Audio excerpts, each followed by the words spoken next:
결국 이변은 없었습니다. 이재명 후보를 필두로 본격적인 대선 체제로 들어선 민주당 상황 좀 더 알아보겠습니다. 정치부 이병주 기자 나와 있습니다.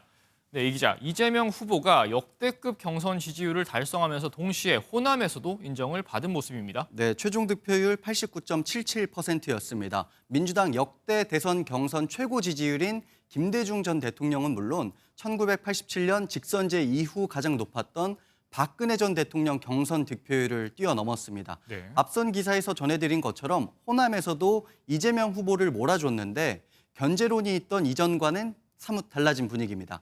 일각에서는 지난 대선 경선 때보다 호남 투표율이 떨어졌다 이런 점을 지적하기도 하는데요. 민주당은 투표자 수가 늘었다는 점을 강조하면서 정권 교체의 열망이 그만큼 크다고 분석하고 있습니다. 네, 이 후보로서는 목표한 목표치를 달성을 했지만 지금 사실 동시에 진행되고 있는 국민의힘 대선 경선에 비해서 화제성이라든지 주목도가 상당히 떨어지는 부분이 있지 않습니까? 네, 사실 경선 시작 전부터 민주당 스스로도 흥행성이나 이 부분에선 떨어질 거라고 전망을 했었습니다. 네. 민주당 경선 참여 후보들은 공정 경쟁을 약속하면서 서로 네거티브는 하지 말자 이런 서약도 했었는데요. 특히 압도적 지지를 얻고 있는 이재명 후보 측이 몸을 낮추는 이른바 로키 전략을 줄곧 유지하면서 특별한 변수나 화제거리 없이 후보가 정해졌다고도 볼 수 있을 것 같습니다. 네, 의도된 조용한 경선이라고 할 수가 있겠는데요. 그렇다면 이제 본선에 들어섰으니까 좀 전략이 달라질 수 있을까요?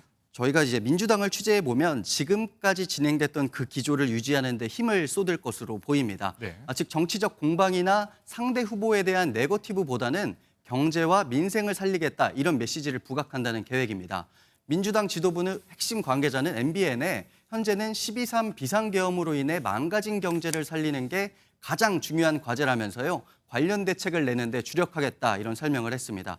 하지만 더 이상 당내 경쟁이 아닌 만큼 상대가 있는 본선에서는 이재명 후보를 겨냥한 공세 당연히 거세질 수밖에 없는데요. 이와 관련해서도 국가 위기 상황을 해결할 적임자가 누군지를 국민에 알려야 한다면서 휘말리지 않겠다는 뜻을 밝혔습니다.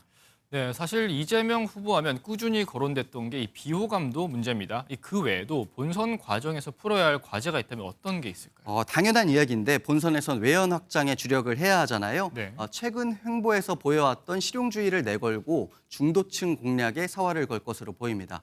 이외에도 민주당 최근 이례적으로 빠른 대법원 재판에 신경 쓰는 모습인데요. 대법원이 대선 과정의 불확실성을 줄이기 위해서 대선 후보 등록 마감일인 다음 달 11일 전에 결론을 낼 수도 있다. 이런 관측까지 나왔습니다. 이재명 후보도 앞서 이와 관련한 입장을 이렇게 정리했습니다. 내일 교통사고가 날지 모른다는 얘기, 그런 걱정은 하지 않고 삽니다. 사법부라고 하는 것은 기본적으로 법과 사실관계에 따라서 합리적인 결정을 내려왔습니다. 네, 이재명 대관식이라는 말이 나왔던 경선이기도 하지만 다른 주자들 얘기를 안 해볼 수는 없습니다. 사실 지난 대선 경선을 반추해보면 이낙연 후보와의 경쟁이 워낙 극심했고 화학적 결합이 이루어지지 않았다는 평가가 많은데 이번에 다른 주자들은 어떻습니까? 이번 경선에서 사실 이재명 후보 대세론에 앞장서서 반기를 들었던 게 이제 김동연 경기지사라고 할 수 있습니다. 경선 룰과 여론조사 업체 논란이 있었을 때 항의의 목소리를 내면서도 당이 정한 결정을 따랐습니다. 네. 2위를 차지한 김 지사 측은 자신들이 참여하지 않았으면 민주당 경선이 파행됐을 것이다. 이렇게 말을 했는데요. 정책으로 또 존재감을 부각했다고 자평을 하면서 남는 장사였다. 이런 설명을 했습니다. 네. 김경수 전 지사 측도 이번 경선 완주가 득이 됐다는 입장입니다. 여러 주자들이 이재명 체제의 출마를 포기했는데도 참여해서 완주했고 이로써 3년 4개월간의 정치적 공백을 단번에 메웠다는 설명입니다.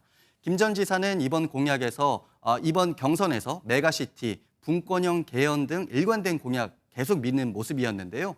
비수도권 단체장 출신으로서 활약했다 이런 자평을 내놨습니다. 네, 말씀 여기까지 듣겠습니다. 지금까지 정치부 이병주 기자였습니다.